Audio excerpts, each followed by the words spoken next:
What's an example of a Kabbalistic ritual or a Kabbalistic practice that the Jews should be participating in?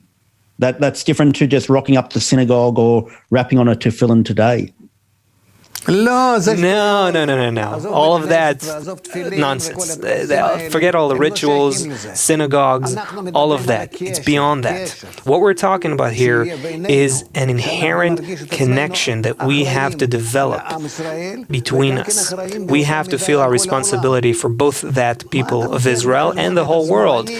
That's why, in fact, you don't need to take into account the white supremacists, the leftists, the rightists, the liberals, the ultra, all of that. Don't take that into account even. They don't understand what's going on. It's like puppets on strings in that sense. Everything depends on you. And that's what they're trying to tell you through their hatred. Look at 10 million people in the world, Jews, right? 15 million, let's say. Look what's happening. How the whole world is gradually directing their attention to them, to us. We have to understand that our behavior influences the world, and that's what they essentially are saying. Anti-Semitism is basically saying, you're important, you're not doing something you're supposed to do. You understand? When you're telling me this, I'm reminded of the story of Job, where Job was being punished, but he wasn't being punished by just Satan on his own, whatever, disconnected from God. It was God who had subcontracted Satan to test Job. Are you saying that Hashem, that God is somehow subcontracting these white nationalists and these anti-Semitic lefties to kind of test us?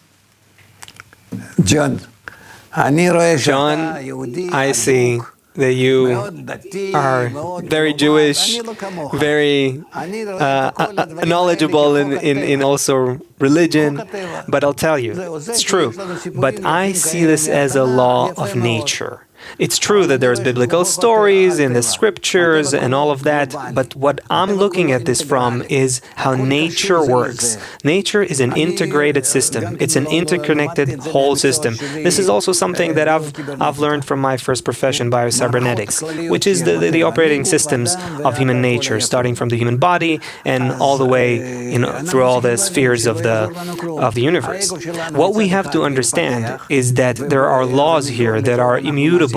Human egoism is growing. That's an evolutionary process. It has to happen. On the other hand, this natural system that we're living in is integrated. It's interconnected, and that it forces us to be interdependent as well. Otherwise, we'll ruin the planet. We're not going to... See what's happening right now. If humanity continues down this road, we don't have much time left. What I'm saying in this process is that this group called Jews have a certain function they're responsible for in this natural system that we're all living in.